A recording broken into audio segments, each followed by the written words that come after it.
High বন্ধুরা, সবাইকে DPC সেন্টারের তরফ থেকে আন্তরিক ও প্রীতি ভালোবাসা জানিয়ে আজকে শুরু করতে চলেছি যে ডব্লিউপি মেন এক্সামের মডেল সেট 3 তার পার্ট 1 আলোচনা করতে চলেছি।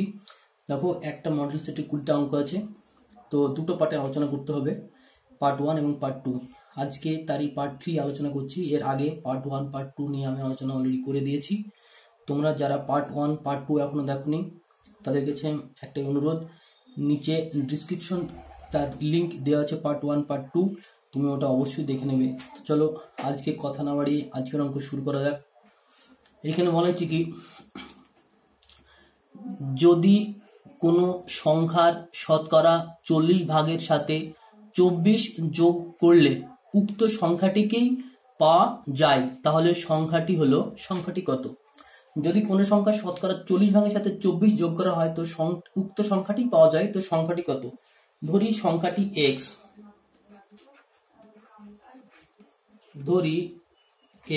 সংখ্যাটি হচ্ছে x। যদি সংখ্যাটি x হয় তাহলে কি বলছে বলতো, সংখ্যাটির 40%, তার মানে x এর 40%, 40/100। তারপরে কি বলেছে, এর সঙ্গে যদি তুমি 24 যোগ করি, আবার বলা হচ্ছে উক্ত সংখ্যাটি পাওয়া যাবে, মানে আবার এক্সটাকেই আবার পাওয়া যাবে। এইটা হচ্ছে সমীকরণ। এবারে সমাধান করে দেবো। দেখো, এটা একটু কাটারি করে নেব, এই 0 এই 0, 4x/10। দেখো এবার এইখানে মাইনাস, দেখো এখানে প্লাস এক্সটা আছে, এই প্লাস এক্সটা আমি এপারে সমান সমান এপারে নিয়ে আসলে কি মাইনাস এক্স সমান সমান এই প্লাস 24টা ওপারে নিয়ে চলে গেলাম, -24 হয়ে গেল। এখান থেকে সমাধান করে নেব। দেখো এবার এর লসাগু ভগ্নাংশের কত? 10 লসাগু, তো 10কে যদি 10 দিয়ে ভাগ করে 1 হয় তো 4x - 10x সমান সমান -24। বা দেখো 10x থেকে যদি 4x বিয়োগ করি তো কত হবে? 6, তো 6x - 6x/10 সমান সমান -24।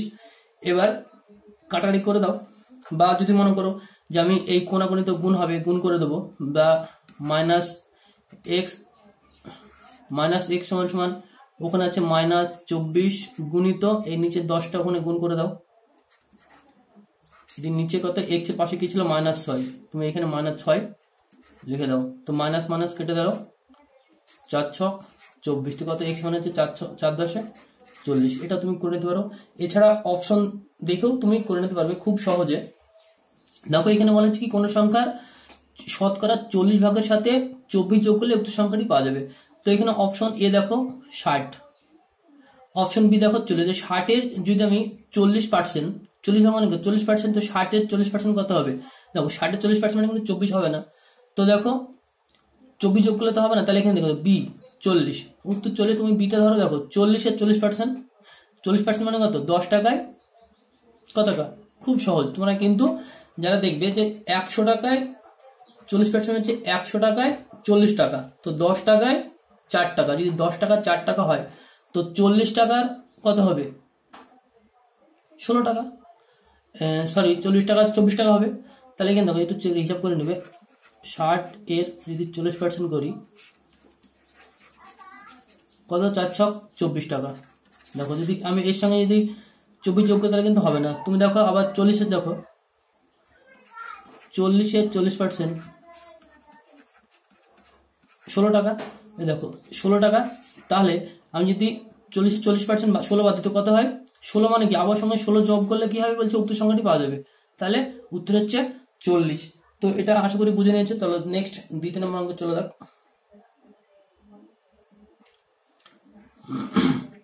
এখানে বলা আছে যে একটি ক্লাসের 27 জন ছাত্রছাত্রীর মধ্যে 69টি বিস্কুট এমন ভাবে ভাগ করে দেয়া হলো যেন প্রত্যেক ছাত্র 2টি এবং প্রত্যেক ছাত্রী 3টি করে বিস্কুট পায়।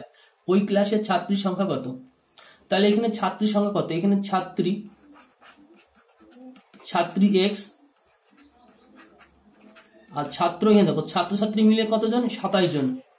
তাহলে ছাত্র হবে 27 - x, এটা হচ্ছে ছাত্র আর x হচ্ছে ছাত্রী। তো এখানে দেখো বলছি কি, প্রত্যেক, এখানে পরিষ্কার বলা আছে যে প্রত্যেক ছাত্র দুটি এবং ছাত্রী 3টে বিস্কুট পায়। ছাত্র কতজন? 27। তো 27 মাইনাস এক্স, এতগুলো ছাত্ররা বিস্কুট পায় 2টো করে, তো এর সঙ্গে 2 গুণ করলে টোটাল বিস্কুট বেরিয়ে যাবে, যোগ ছাত্রী হচ্ছে এক্স, তাহলে 3x, মানে যেহেতু একজন ছাত্র 3টি করে বিস্কুট পায়, তাহলে ছাত্র যেহেতু এক্সটি, তাহলে 3xটি বিস্কুট। তো এই ছাত্রদের বিস্কুট আর ছাত্রীদের বিস্কুট যোগ করলে কত বিস্কুট হবে? 69, 69টি বিস্কুট হবে। তো এখান থেকে এক্স এর মান বের করে দেবে। দেখো 27 দোকানো 54 প্লাস 2x 3x সমান সমান 69। এবার 2x আর 3x যোগ করলে কত হবে? 5x। এবার এই 54 ওপরে গেলে কি মাইনাস হবে? তো 69 মাইনাস 54, মানে 5x সমান সমান কত? এটাতে বিয়োগ করলে হচ্ছে 5, 9 থেকে যদি 4 বিয়োগ করি 5, আর 6 থেকে 5 বিয়োগ করলে 1, তাহলে এখানে কত?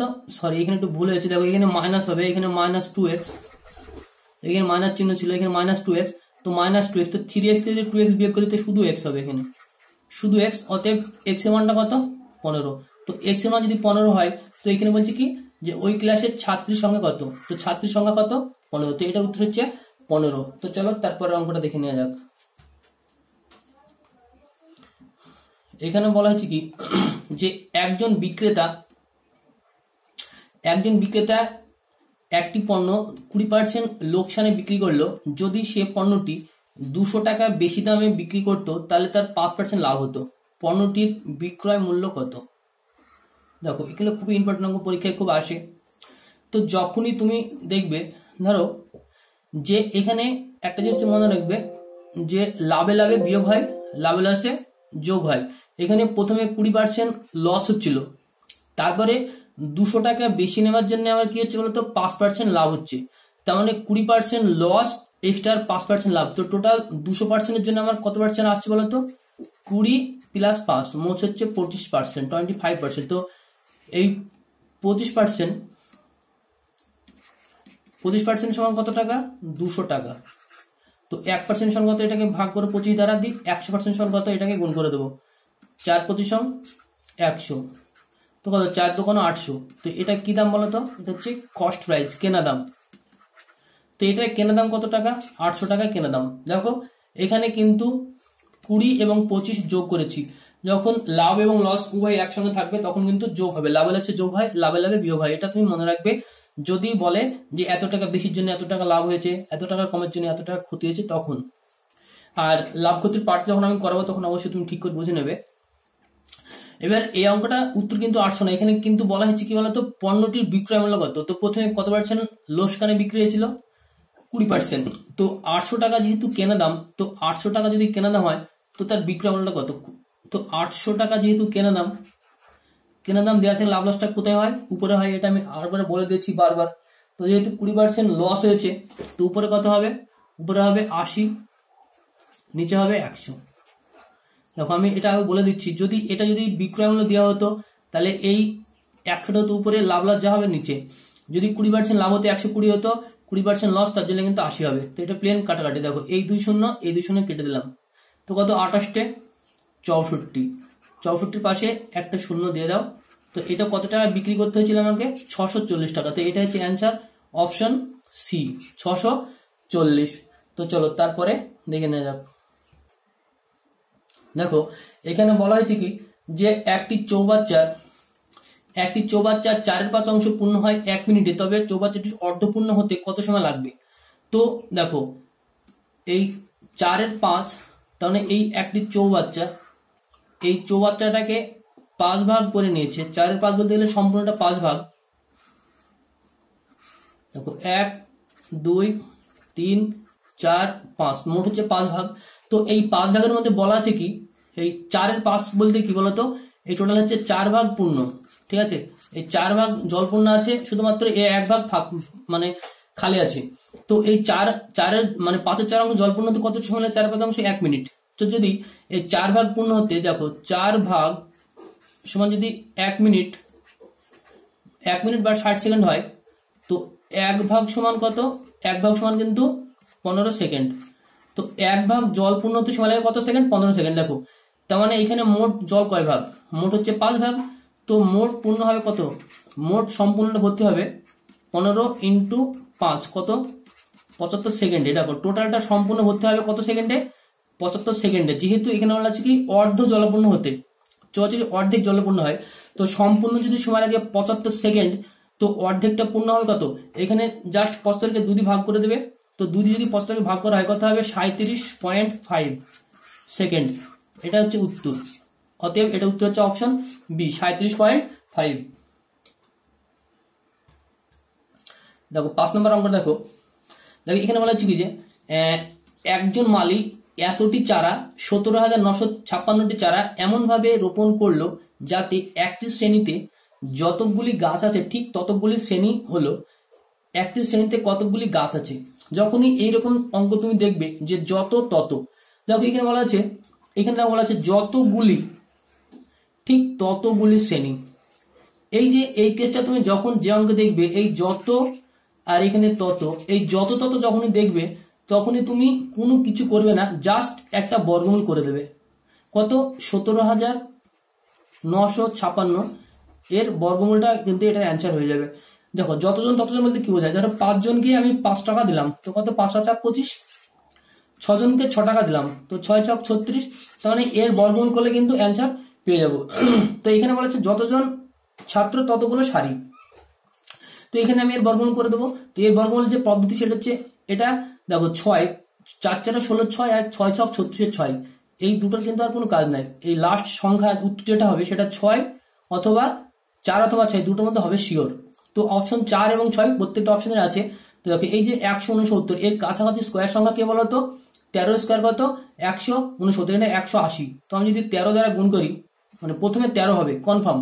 তো যেহেতু এর 179 কাছাকাছি বর্গ সংখ্যা হচ্ছে 13 স্কোয়ার 169, তো 13 হবে। এবার 13 পাশে 4 অথবা 6 যে কোনো একটা কনফার্ম হবে। তো কোনটা হবে, 13 পাশের সংখ্যা কত, 13 পাশের সংখ্যা হচ্ছে 14। তো 13 14 আমি যদি গুণ করে যে 13 14 যে গুণফল সেটা যদি 169 179 থেকে যদি ছোট হয় তো 4 নিব, আর 13 আর 14 গুণ করে যদি 179 এর থেকে বড় হয় তাহলে 6টা নিব। তো যেহেতু 13 আর 14 গুণ করলে 169 এর 179 ছোট হচ্ছে, অতএব এটার অ্যান্সার হবে 4। অতএব এটার অ্যান্সার হচ্ছে 134টি। ঠিক আছে, এটা অপশন হচ্ছে বি। দেখো এখানে বলা আছে কি যে অজয় বিজয়ের থেকে অনেক ছোট এবং তরুণের থেকে বয়সে বড়। যদি বিজয় ও তরুণের বয়সের যোগফল 48 হয় তবে অজয়ের বয়স কত। দেখো এই অঙ্কগুলি খুবই এগুলো পিএসসি তে সব এসেছিল, তো তোমাকে এইগুলো খুব ভালো করে দেখতে হবে। এখানে প্রথমে বলা আছে কি যে অজয়, তুমি আগে লিখে নি আমি, তরুণ, অজয় আর হচ্ছে বিজয়। দেখো এখানে পরিষ্কার বলা আছে কি যে বিজয় মানে বিজয় এবং তরুণ তাদের বয়সের যোগফল হচ্ছে 48। তো বিজয় তরুণের বয়সের যোগফল যদি 48 হয় তো 48কে আমি 2 দিয়ে ভাগ করলে কত হবে 24। তার মানে এখানে পরিষ্কার বোঝা যাচ্ছে যে এইটা হচ্ছে 24, এর যে রুলস এটা হচ্ছে 24। বলা আছে অজয় তরুণ অজয়ের থেকে ছোট। এখানে দেখো বলছে অজয় বয়সে বিজয়ের থেকে অনেক ছোট, অজয় বিজয়ের থেকে ছোট এবং অজয় আবার বলা আছে তরুণের থেকে বড়। তো তাহলে এটা হবে কত 25, এটা হবে 23। তো তুমি 48কে 2 দিয়ে ভাগ করলে কি পাবো, মিডিলটা পেয়ে গেলাম, এটা মিডিলের। এ দেখো এই অজয় হচ্ছে বিজয়ের থেকে ছোট হচ্ছে, ঠিক আছে 25, এর হচ্ছে 24 এবং অজয় আবার তরুণের থেকে বড়, দেখো এর 23 এর 24, তুমি সব মিলে গেছে। দেখো তরুণ ও বিজয়ের যোগফলটা কত 48। দেখো বিজয় ও তরুণ, দেখো বিজয়ের কত, বিজয়ের 25 আর তরুণের কত 23, তুমি 25 আর 23 যোগ করো, দেখো 48 হয়ে যাবে। তো এখানে বলা হয়েছে কি তবে অজয়ের বয়স কত, অজয়ের বয়স হচ্ছে 24। তো এটার অ্যান্সার হচ্ছে অপশন সি। তো আশা করি তোমরা বুঝে নিয়েছো, এটা পিএসসি 2018 সালের কোশ্চেন এগুলো। দেখো খুবই ইম্পর্টেন্ট যে অঙ্ক সেটা হচ্ছে এটা। দেখো এখানে বলা হয়েছে এক ব্যক্তি মূলধনের 1/3 বার্ষিক 7% হারে, 1/4 বার্ষিক 8% হারে এবং বাকি অংশ 10% হারে বিনিয়োগ করলেন। যদি তার বার্ষিক আয় 561 টাকা হয় তবে তার মূলধন কত? তবে তার মূলধনটা কত? এটাও কিন্তু পিএসসি 2018 সালের কোশ্চেন। তো ধরি মূলধনটা হচ্ছে x টাকা, মূলধন হচ্ছে x টাকা। যদি x টাকা মূলধন হয় তো প্রথমে x এর 1/3 অংশ, তো x/3 এটা দিয়েছে কত? 7% হারে, 7/100 যোগ তারপরে বাকি 1/4 অংশ অর্থাৎ x/4 ইন্টু 8% হারে 8/100, তারপর হচ্ছে বাকি অংশ। তো দেখো এখানে আমি একটা জিনিস দেখাই, বাকি অংশ কতটুকু। দেখো 1/3 যোগ 1/4, এটা যোগ করে মোট এক অংশ থেকে বিয়োগ করতে হবে। তো কত লসাগু হবে? 12 বিয়োগ এটা 4 যোগ 3 7, অর্থাৎ 12 থেকে 7 বিয়োগ করে কত হয়? 5, 5/12। তো তুমি এটা একটা শর্টে মনে রাখবে যে 3 4 12 লসাগু, তাহলে 4 আর 3 7, তো 12 থেকে 7 বিয়োগ কত হবে? 5/12। তো বাকি অংশ অবশ্যই 5/12 হবে। তো 5/12 অংশ কত বলছে কি? বাকি অংশ 10% হারে বিনিয়োগ করে। তো বাকি অংশ 10% হারে, তাহলে 5x/12 ইন্টু 10/100। দেখো এইটার আলাদা সুদ, এইটার আলাদা সুদ, এইটার আলাদা সুদ, টোটাল সুদটা একসঙ্গে মিলে আয় হয়েছে কত? 561 টাকা। তো এইটার এবার সমাধানটা করতে হবে। দেখো প্রথমে তাহলে এটা কি হবে? প্রথমে এটা হবে 7x/300 plus 8x/400 plus 5×50 x/1200 সমান সমান 561। এবার তুমি সমাধান এবার লসাগু করে নাও। এর লসাগু কত? 1200। দেখো 300 400 আর 1200 লসাগু 1200। তো 1200 কে যদি আমি ভাগ করি 300 দ্বারা কত হবে? 400, অর্থাৎ 4 7 28x প্লাস 1200 কে ভাগ করি 400 দ্বারা 3 হবে, 3 8 24x প্লাস 1200 হলে 1 হবে, তো 50x সমান সমান 561। তো এবার তোমার যে কাজ সেটা কি করবে, যে 28 24 আর 50 এগুলো আমি যোগ করি, 28 24 50 যোগ করলে কত হবে? 102। 102 অতএব x সমান হচ্ছে 561 গুণিত, দেখো এইটা উপরে নিয়ে চলে গেলাম 1200, আর x এর সঙ্গে কত ছিল? এগুলো যোগ হচ্ছে 102, তো নিচে আমি 102 দিয়ে দিলাম। এবার প্লেন একবারে কাটাকাটি করে দেবো, তাতে কি হবে? x এর মানটা একবারে বেরিয়ে যাবে। দেখো 600 2 1200, 51 2 হচ্ছে 102। এবার এটাকে 51 দিয়ে কাটাতে যাচ্ছে 11, 11 51 হচ্ছে 561। তো 11 গুণিত 66, 6 মানে কত? 6 11 66 আর 2 0, অতএব হচ্ছে 6600। এটার অ্যান্সার হচ্ছে 6600, অপশন সি। তো তুমি এইটা অঙ্কটা খুব ভালো করে দেখে নেবে, খুব ইম্পর্টেন্ট অঙ্ক, পিএসসি 2018 সালে এসেছিল। যদি কোশ্চেন থাকে তুমি কোশ্চেনে চেক করে নেবে। তো চলো তারপর এটা দেখে নেওয়া যাক। এখানে বলা হয়েছে কি, যে একজন ছাত্রের পরীক্ষার নম্বর হচ্ছে 63, এর পরিবর্তে ভুল করে সে 83 নথিভুক্ত করায় সমস্ত ছাত্রদের গড় নম্বর হাফ বৃদ্ধি পেয়েছে। হাফ বৃদ্ধি পেয়েছে মানে 1/2 বৃদ্ধি পেয়েছে। ক্লাসে কতজন ছাত্র ছিল? তো একটা ছেলেকে বলা হয়েছে 63 নাম্বার লিখতে বলেছে 63, ও লিখেছে 83, তো কত বেশি লিখেছে বলো তো? 20। তো 20 নাম্বার বেশির জন্য প্রত্যেকজন ছাত্রর 0.5 বা হাফ করে বেড়ে গেছে। তো 20 নম্বর কতজনের উপরে বাড়বে হাফ হাফ করে? তার মানে আমি যদি 20 যদি ভাগ করি হাফ দ্বারা, তাহলে কিন্তু বেড়ে যাবে। তার মানে 20 গুণিত 2 এর 1, 1 এর তো নিচে কোনো দাম নাই, অতএব 20 জন কতজন? 40 জন। তার মানে মোট স্টুডেন্ট কতজন আছে? 40 জন। তো এটা অপশন হচ্ছে সি। আর এটা তুমি নর্মালি বুঝতে পারছো যে 63 থেকে 83 20 বাড়ছে। এই 20 টাকা বৃদ্ধির জন্য, 20 নাম্বার বাড়ার জন্য প্রত্যেক ছাত্রের হাফ নাম্বার বৃদ্ধি পেয়েছে। তো 20 টাকা কতজনের উপরে 50 করে হবে? 40 জন। তার জন্য এটার অ্যান্সার হচ্ছে 40। দেখো 9 নাম্বারটা দেখো, এখানে বলা হয়েছে এক ব্যক্তি 3 মাসে যা রোজগার করেন 4 মাসে তা ব্যয় করেন। যদি তার বার্ষিক সঞ্চয় 45,000 টাকা হয় তবে তার মাসিক আয় কত? দেখো 3 মাসে যা ইনকাম করে 4 মাসে তা খরচ করে। তো দেখো প্রথম 3 মাস কাজ করে, 4 মাস খায়, 4 মাস চলে। তাহলে পরবর্তী আবার 3 মাস কাজ করবে, আবার 4 মাস চলবে, পরবর্তী আবার 3 মাস কাজ করবে, 4 মাস চলবে। দেখো অলরেডি টোটাল কাজ করেছে কয় মাস বলো তো? 9 মাস। 9 মাস কাজ করে কত মাস খাচ্ছে? 12 মাস, অতএব 1 বছর। দেখো আমি 9 মাসের টাকাটা ইনকাম যেটা করছি সেটা হচ্ছে খাচ্ছি, তার মানে আমি 3 মাস কাজ করে যেহেতু 4 মাস চলে, তার মানে 9 মাসের যা ইনকাম হচ্ছে সেটা হচ্ছে আমার 12 মাস চলে যাচ্ছে।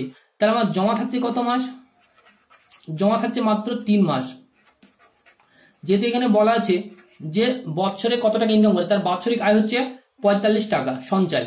তো 3 মাসের টাকাটা জমা, তো 3 মাস সমান যদি 45,000 টাকা হয়, তো 1 মাস সমান কত? এটাকে 3 দিয়ে ভাগ, 3 × 45, অতএব তার মাসিক সঞ্চয় বা মাসিক আয় হচ্ছে 15,000 টাকা। এটা আমি আরেকবার বলে দিচ্ছি। দেখো এখানে পরিষ্কার হচ্ছে 3 মাস ইনকাম করে 4 মাস খায়, তো প্রথমে 3 মাস ইনকাম করে 4 মাস চলে, এইভাবে প্রথমে 9 মাস ইনকাম করলে ওর 12 মাস চলবে, তাহলে 3 মাসে টাকা জমা হবে। তো 3 মাসে মোট জমা হয়েছে কত টাকা? 45,000 টাকা। যদি 3 মাসে 45,000 টাকা জমা হয়, তাহলে 1 মাসে তার ইনকাম কত? তো 3 দিয়ে 45 কে ভাগ, 15,000 টাকা। এখানে বলা হচ্ছে তার বার্ষিক ইনকাম নয়, মাসিক ইনকাম কত। তো এটার অ্যান্সার হচ্ছে 15,000 টাকা। তো চলো তারপরে 10 নম্বরের লাস্ট অঙ্কটা দেখে নেওয়া যাক। এখানে বলা হচ্ছে কি, যদি এ এর 30%, বি এর 40% এর সাথে যোগ করা হয়, তাহলে যোগফল বি এর 80% হয়, তবে বি এ এর শতকরা কত? দেখো এ এর 30%, মানে এখানে এরকম শর্ট লিখতে পারি 3a/10। কেন লিখলাম বলতো? যে এ 30/100 যদি আমি লিখি, 0 0 কেটে লিখি, 3a/10ই হবে। দেখো বি এর 40%, তার মানে এখানে কি বলেছে? বি এর 40% যোগ করলে, অর্থাৎ এর সঙ্গে যদি আমি বি 40% মানে 4b/10 সমান সমান কি হবে? তাহলে বি এর 80% হবে, তার মানে 8b/10 হবে। তো এটা লিখে দিলাম। দেখো 80% মানে কি? বি 80 গুণিত 100, তো 0 0 কেটে লিখে বি 8 মানে 8b/10 হবে, তার জন্য এটা লিখে দিলাম। এবার দেখো এখানে 3a/10 সমান সমান এই 8b এই দেখো এই যে প্লাস 4b/10, এটা ওই পারে দেখিয়ে মাইনাস হবে। তো 8 থেকে যদি 4 বিয়োগ করি কত হবে? 4b/10 হবে। তো নিচে 10 10 কেটে গেল। তো আমি কি বলেছিলাম, একটা অঙ্কে প্রত্যেকটা অঙ্কে বলে দিয়েছি যে বজন করলে এবার আবার উল্টে যায়। তো এ হচ্ছে কত টাকা? 4 টাকা। তো বি এর কত টাকা? 3 টাকা। তো এ ইস টু বি, মানে এ হচ্ছে 4 আর বি হচ্ছে 3। এখানে বলা আছে বি এ শতকরা কত, মানে বি এর কাছে এর থেকে শতকরা কত বেশি আছে, তার মানে 3 4 গুণিত 100। সবসময় হিসাবটা যাতে হয় সেটা সবসময় নিচে বসে। 4 পঁচিশ সঙ্গে 100 আর 3 পঁচিশ সঙ্গে কত? 75%। অতএব তার অ্যান্সার হচ্ছে 75%, অপশন এ। তো তুমি আশা করি বুঝে নিয়েছো। এছাড়াও তুমি যদি আরো এর দ্বিতীয় পার্ট, অর্থাৎ আরো যে 10টা অঙ্ক বাকি থাকছে, সেই 10টা অঙ্ক তুমি যদি পেতে চাও, তো আমার চ্যানেলের সঙ্গে অবশ্যই জুড়ে থাকো। সাবস্ক্রাইব করতে অবশ্যই মনে ভুলবে না, সাবস্ক্রাইব করবে এবং পাশে থাকা বেল আইকনটি অবশ্যই দাবিয়ে দেবে।